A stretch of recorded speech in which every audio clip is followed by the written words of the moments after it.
আমার স্ত্রী আমাকে দিয়েছে একটি শাড়ি, ইন্ডিয়ান শাড়ি আছে, আমি বলছি দিয়ে দাও, সে দিয়ে দিয়েছে।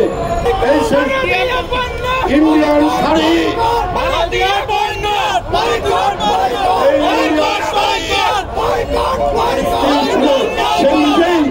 সেই নিজেই এই শাড়ি দিয়েছে। এটা আজকে আপনাদের সামনে ছুঁড়ে ফেললাম।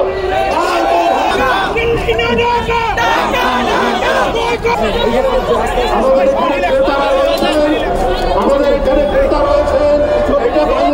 আপনাদের আধার দরকার নাই, পেঁয়াজের দরকার নাই। আমাদের বান্দরবনে, আমাদের পার্বত্য চট্টগ্রামে প্রচুর আদা হয়, আমাদের নীলফামারীতে প্রচুর আদা হয়। আমরা আদার চাষ বাড়িয়ে দেব, আমরা রসুনের চাষ বাড়িয়ে দেব।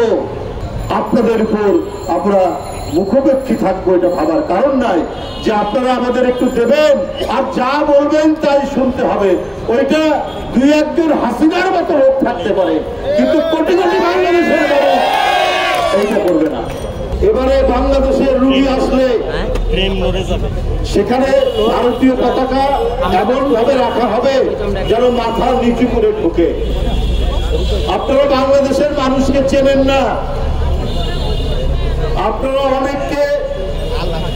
অনেক জাতিকে সেখানে প্রধানত করে রেখেছেন যারা স্বাধীনতা চায়। এটা আপনাদের বিষয়ে আমরা বলতে চাই না, কিন্তু বাংলাদেশের মানুষকে চেনেন না।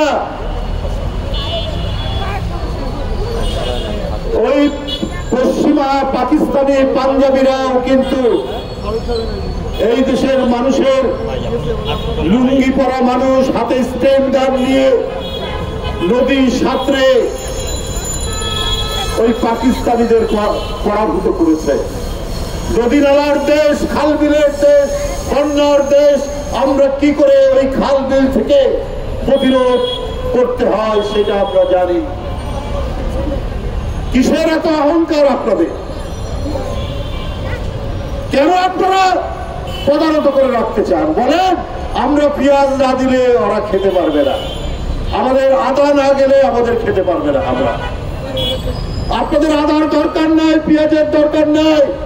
আমাদের বান্দরবনে, আমাদের পার্বত্য চট্টগ্রামে প্রচুর আদা হয়, আমাদের নীলফামারীতে প্রচুর আদা হয়। আমরা আদার চাষ বাড়িয়ে দেব, আমরা রসুনের চাষ বাড়িয়ে দেব। আপনাদের উপর আমরা মুখোপেক্ষী থাকবো, এটা ভাবার কারণ নাই যে আপনারা আমাদের একটু দেবেন আর যা বলবেন তাই শুনতে হবে। ওইটা দুই একজন হাসিনার মতো লোক থাকতে পারে, কিন্তু কোটি কোটি বাংলাদেশের মানুষ এইটা করবে না। তবে আমি আমার দেশের মানুষকে বলবো, ওরা যে বাংলাদেশের মর্যাদাকে লুণ্ঠিত করার চেষ্টা করেছে, ওরা যে বাংলাদেশের পতাকা পুড়িয়েছে, আমাদের মর্যাদা হানি করার চেষ্টা করেছে, আমরা ভারতের পতাকাকে লাঞ্ছিত করব না। আমরা আরেকটি স্বাধীন দেশের মর্যাদাকে আমরা ছোট করব না। আমরা প্রত্যেক জাতির যে স্বাধীনতা, সার্বভৌমত্ব, সেটিকে আমরা সম্মান করব। আমরা ওদের মতো এরকম ছোট লোকটি করব না। গতকাল সমস্ত রাজনৈতিক দল নিয়ে প্রধান উপদেষ্টা বসেছিলেন, বৈঠক করেছেন।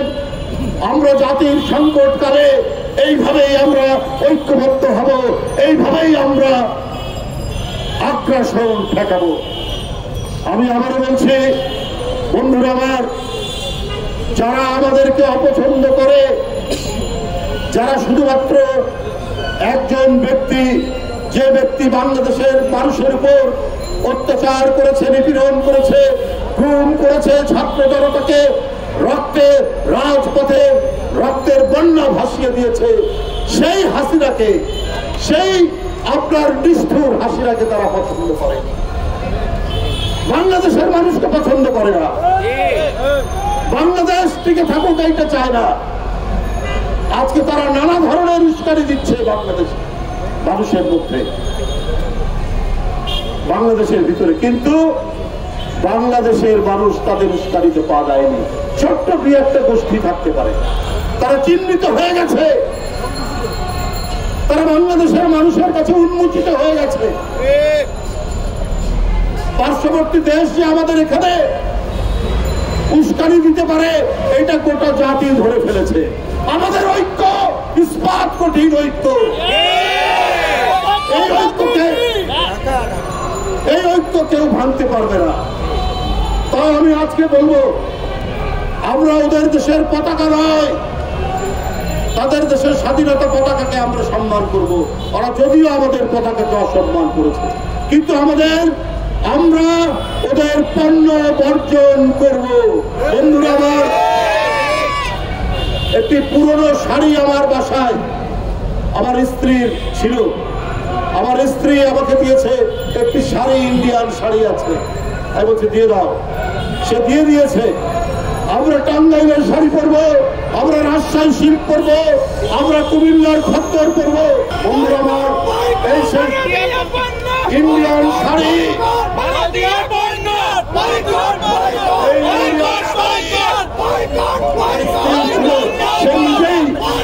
নিজেই এই শাড়ি দিয়েছে। এটা আজকে আপনাদের সামনে শুনে ফেললাম।